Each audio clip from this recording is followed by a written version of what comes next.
Good morning. Yes, I know I said nothing all weekend. Well, at least till Sunday night. I'm I'm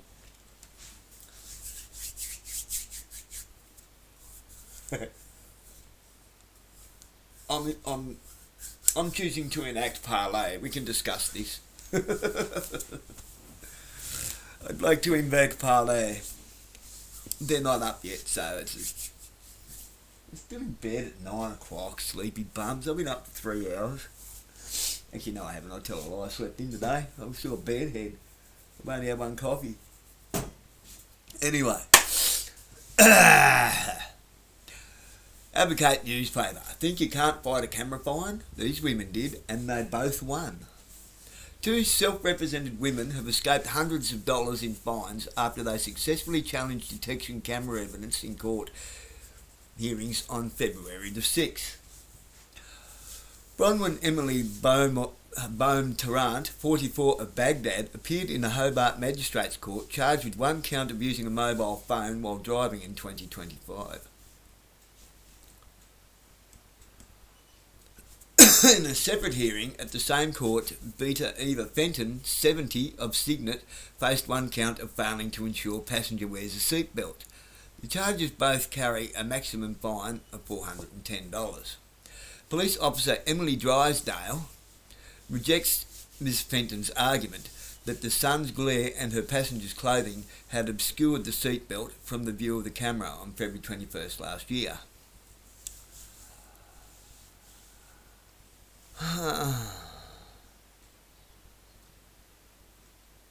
So you're calling a 70-year-old lady a liar, are you, Emily Drysdale? I'm sorry, but I very much doubt that you are anywhere near the vintage of Beta Eva Fenton, 70, of Signet. How dare you? You see, there's something that us older people have that you cops don't have anymore. And no cops seem to have it, even the ones my age. It's called integrity. It's called doing the right thing even when no one is looking. We also have a thing called morals, ethics, and law that trumps legislature. But, nobody wants to enact the law. They're too busy bowing down to legislature. It's new legislature, it's government legislature. I don't give a flying fig what government legislature says. What has the government done for anybody lately other than themselves? Walk all over us. However, after the prosecutors said she intended to rely on the evidence of the photographs alone, the magistrate Robbie McKee said the case could face difficulties. You need to establish that the person sitting in the vehicle passenger side is over 16. How can you do that from this photo? Mr. McKee asked.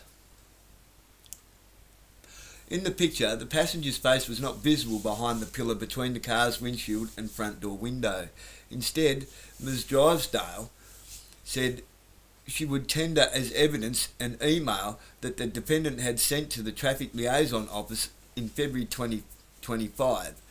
February 2025, we're talking a whole year.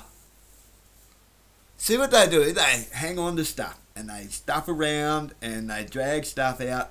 You know why they do that? It's to get you stressing out for all that time to the point of when it goes to court, oh look, I'm just going to get it undone with because I'm sick of it weighing over my head. People plead guilty to stuff they're not guilty of just because they're sick and tired of it. It's ridiculous. It's not because the courts are convoluted, although they are. The courts are chock-a-block full of this nonsense, of victimless crimes, so supposed crimes. They're victimless infringements at best. An infringement is not a crime. It's an infringement against legislature. Where's the victim? The victim is the one being caught paying the ransom for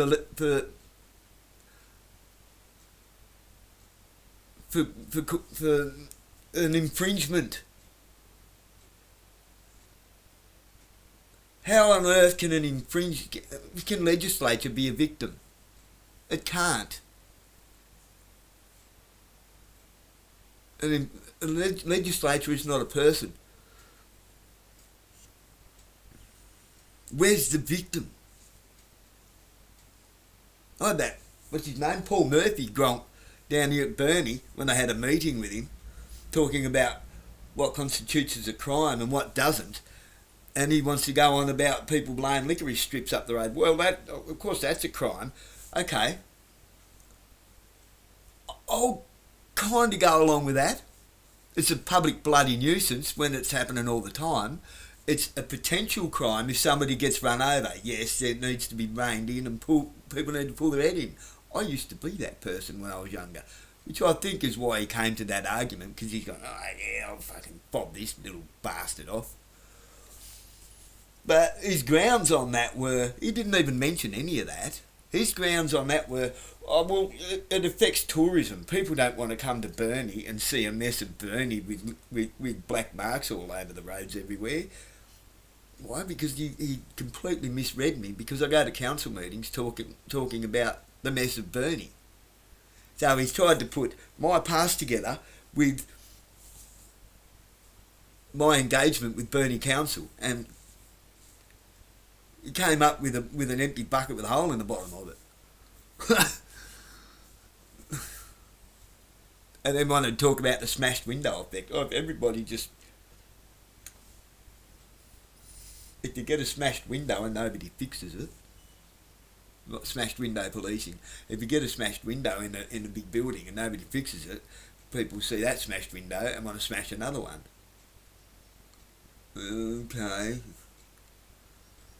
So I've been, for the last 5 years, I've been living here going on 6 years now, and I've actually been trying to prove that that's a load of shit, because the same must be true with a reverse smashed window effect, correct? I'll give you a peek out my window. Alright?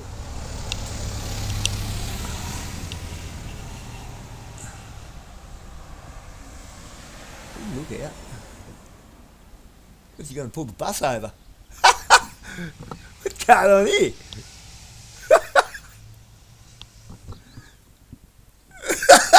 You got to pull the metro bus over.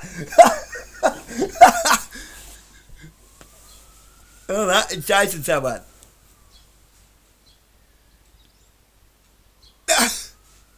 Timing. Anyway, point made. I don't know if you got a real good look, but look at all the other yards. Look at them all. My yard's been like this for 6 years. So where's your smash window policing, smash window effect policing gone? It's completely out the window, isn't it? Because his argument was, if you fix that window, then everyone leaves that building alone. And if you keep a nice property, it catches on, and everybody else in the area will start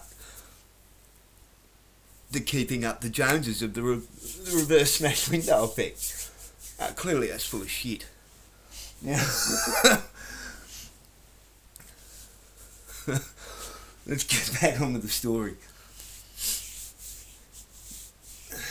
Miss Drysdale said Miss Fenton wrote in an email that her passenger was her 88-year-old mother. Shame on you, Tazpole. But she later withdrew that evidence following an objection from the judge.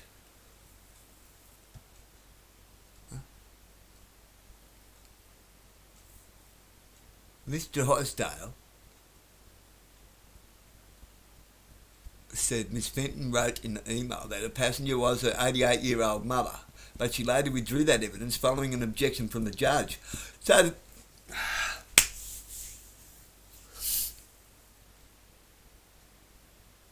the police prosecutor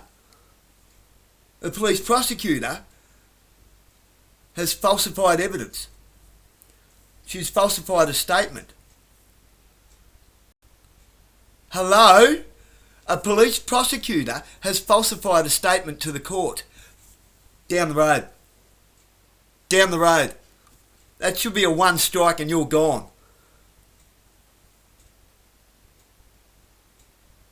Dead set.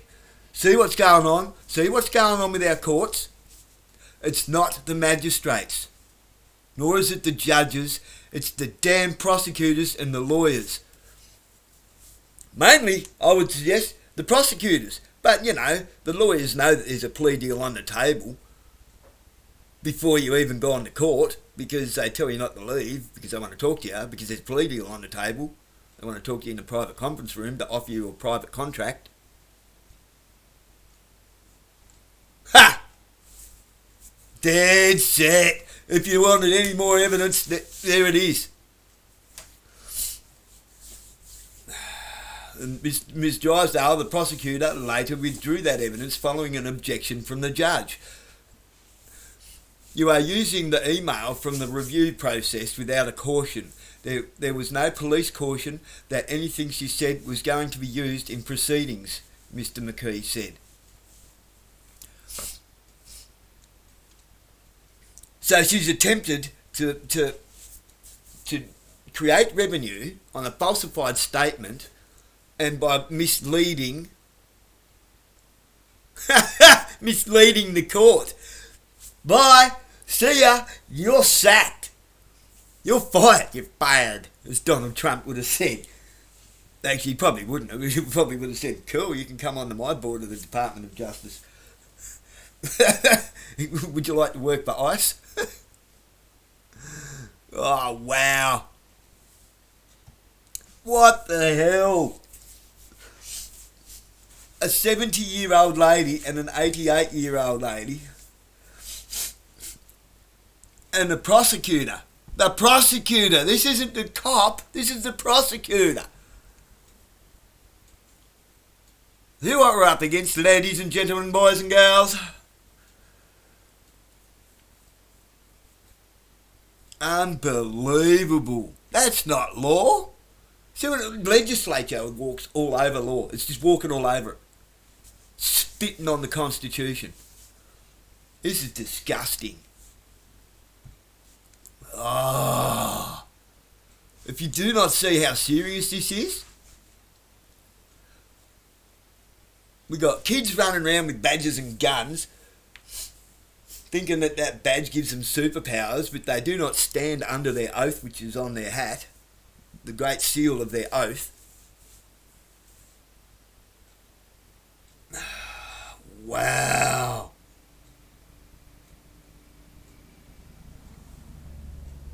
Unbelievable.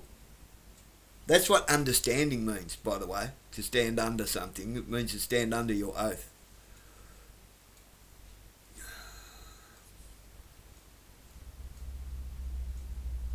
When the police ask you, do you understand?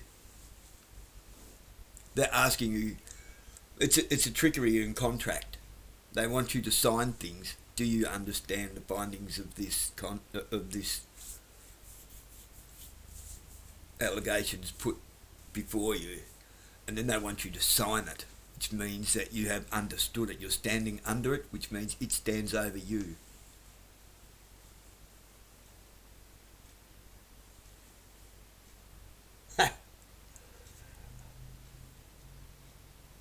Unbelievable.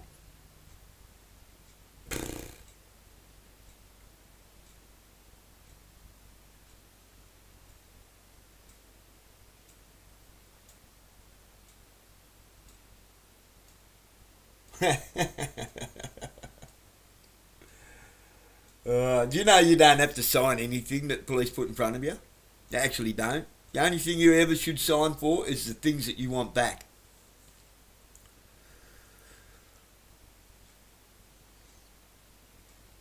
If you don't sign it, it means you don't understand it.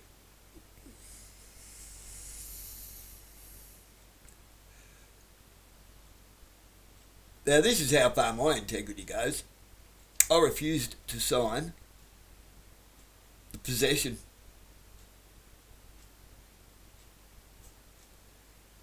I refused to sign a possession thing. but still pleaded guilty to it because I have integrity, but I'm not having it held over my head, which took the plea deal off the table.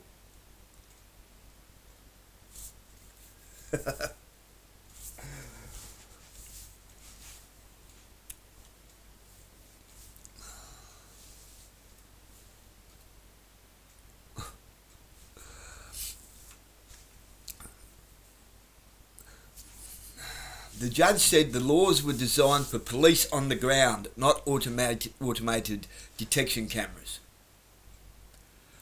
Expect to have a lot more harassment from police people. They're going to recruit more people, they're going to ask for more resources, they're going to ask for more money to pay for those resources, which means that they're going to need to generate more revenue to pay for that, and a ramping up of harassment. Random drug, alcohol and licence check. They don't want us driving. They want us off the roads. They don't want us to have freedom of autonomy to travel. They want us to be on a bus, on a camera, everywhere we go, living in an open-air panopticon.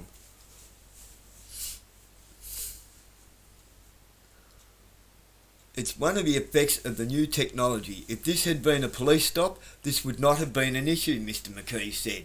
Of course it wouldn't have been. The case was concluded after Ms Drysdale requested that the matter be adjourned for 6 months and then dismissed, on condition that the defendant committed no further traffic violations during the adjournment period.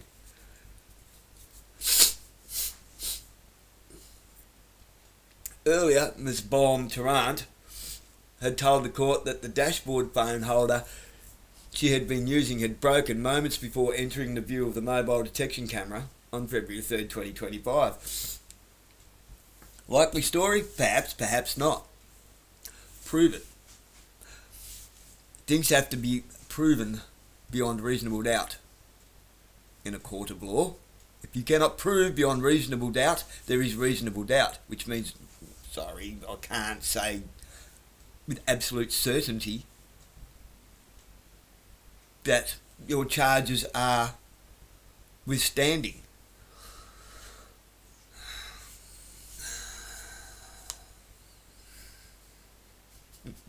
She said there had been no space on the Brooker Highway to pull over to adjust the phone from its position after it fell into her lap as the holder broke. Well, that's fair enough. After a brief adjournment to examine the photographs, Ms Drysdale told the magistrate that she accepted the explanation. She tendered no evidence in the matter and Mr McKee dismissed the case. So the phone was sitting in a lap.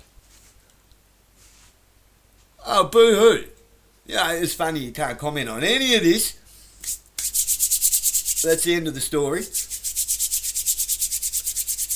We can't have our say on anything of legal proceedings, yet the Advocate newspaper can come into a court halfway through a Supreme Court jury hearing and then go back to print and write a whole bunch of half-baked bullshit, misleading the jury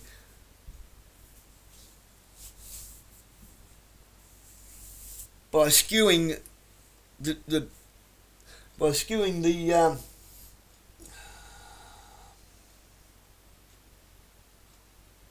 opinion of the general public,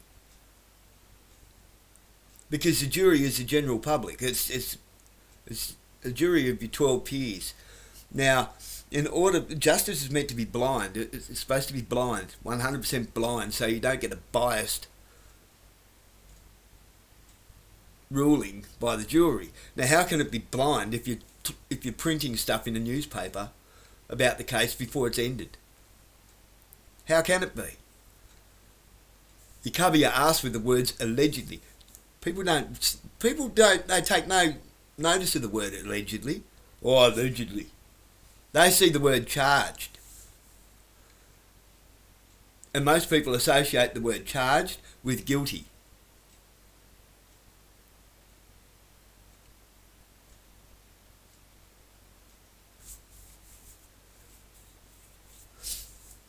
The newspaper has no business printing anything without people's express permission, unless it's a pedophile. or a dead set thief or a dead set drug supplier. Not a low-end dealer. Why? Because a low-end dealer is an addict. They're just an addict. Most low-end dealers are dealing not much over cost price, they're not making any money. It's a group of people that pull their money together, but he's able to get it in advance, or she. They get it on credit, on an account, on the ticker, and then the police take the drugs and they take the money, and then now they're beholden to the supplier and they have to keep dealing or lose fingers or stuff.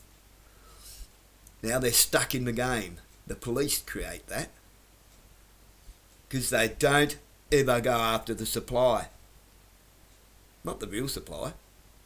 It's all fucking crooked and corrupt. It's putrid. It is putrid. I know the game inside out.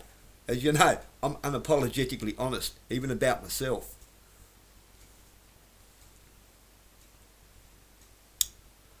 It's what it takes to rip the lid off this shit.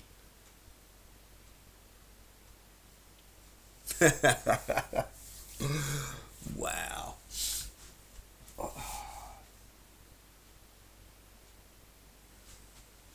I can't believe that. I can, but you probably can't. Well. So, just real quick, I'll just read it straight through in a quick run without any commentary. 2 self-represented women have escaped hundreds of dollars in fines after they successfully challenged detection camera evidence in court hearings on Friday the 6th. Bronwyn Elamy Bowman Tarrant, 44, of Baghdad, like Doxon, why don't you? Appeared in the Hobart Magistrates Court charged with 1 count of using a mobile phone while driving in 2025. In a separate hearing at the same court, BeNt Eva Fenton, 70, of Signet, like, what's with this doxing, faced 1 count of failing to ensure passenger wears a seatbelt. The charges both carry a maximum fine of $410. Police prosecutor Emily Drysdale rejected Ms Fenton's argument that the sun's glare and her passenger's clothing had obscured the seatbelt from the view of the camera on February 21st last year. Okay, Emily Drysdale, how old, from where? Fair's fair.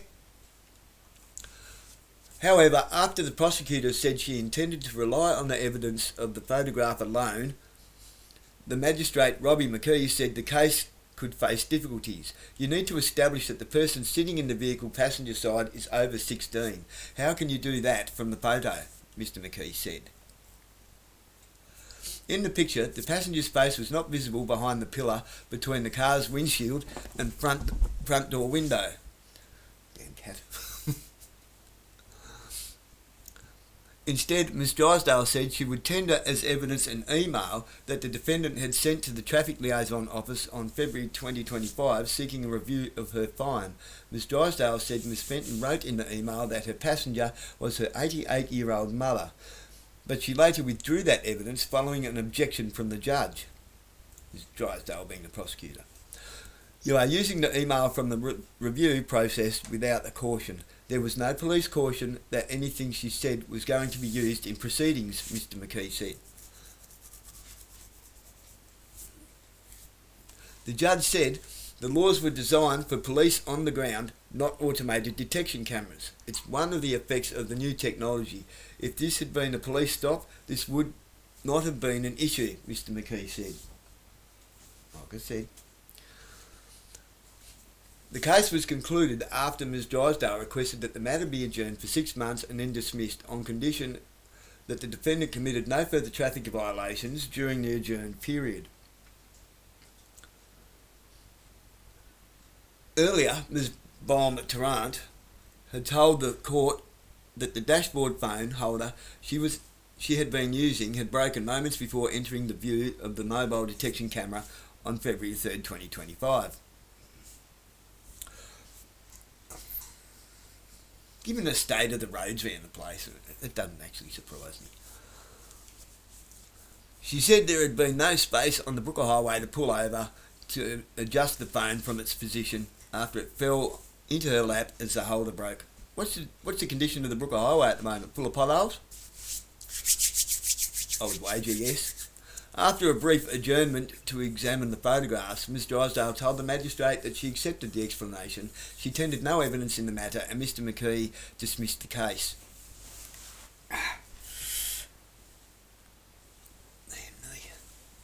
So there you have it, ladies and gentlemen.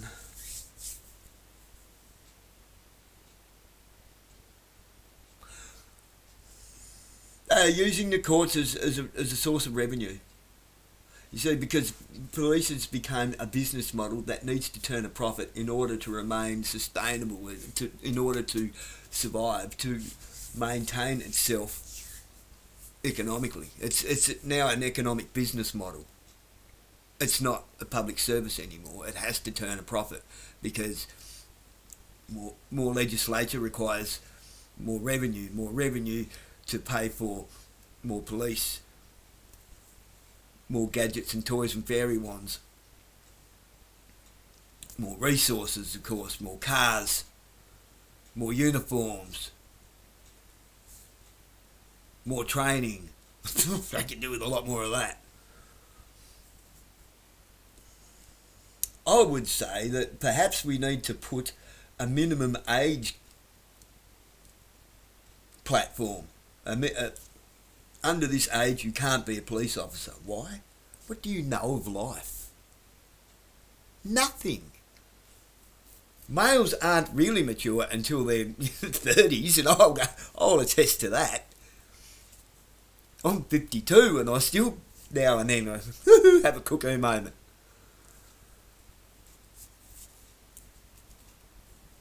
Women are mature at a younger age, but they are prone to the dark triad. Machiavellianism, psychopathy, and narcissism. That just is. Why? Feminism. That's why. Yeah, I'm going to go there.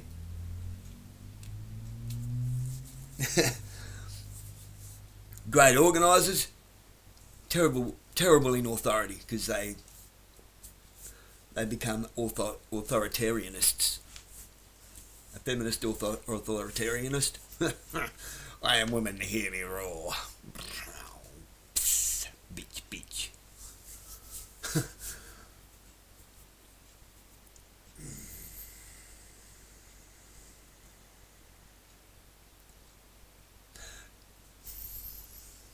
Do I think women should be magistrates? No, I don't think magistrates should exist. There you go. How can one person, woman or man, be allowed to make rulings? I'll give you a prime example. Back in the day, Justice Jones and Justice Hill, one of them had a daughter that was killed by a drunk driver. If you went up for drink driving, the sentencing you was given was way different between one and the other. Way different. One would suspend your licence, the other one just wanted you in jail. Actually, he wanted you dead. You can see it you can see it. And can you blame him? How would you feel if your daughter was killed by a drink driver? It was funny because I had a couple of drink drives and I was facing the kind one while thinking of the one whose daughter was killed by a drink driver, and I felt fucking shame and guilt. Thinking, oh man, how would he feel if that was, how would I feel if that was me? I would deserve everything he threw at me. But see, you're not going to get the same outcome. However, you will if you have a jury of 12 every time. You'll get a balanced outcome. That's where the time fits the crime. The penalty fits. Like, the punishment must fit the crime.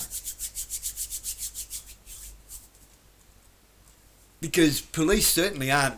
Well, he's talking about cautions. But police certainly aren't using their discretionary privileges of caution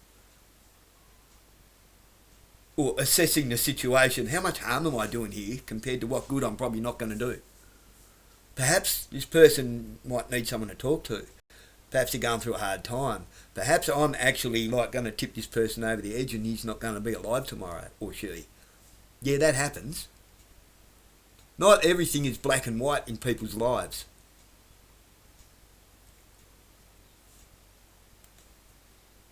Legislature is black and white, but there's so much of it, it's convoluting. Law is black and white, but it is fair.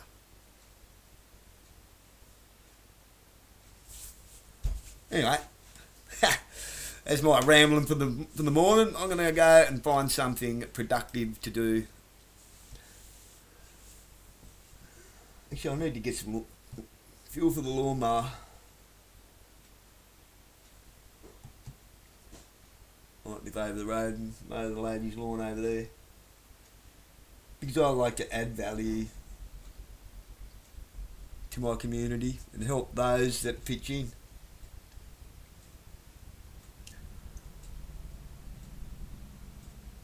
And an awful lot of taxes goes into this garbage, doesn't it?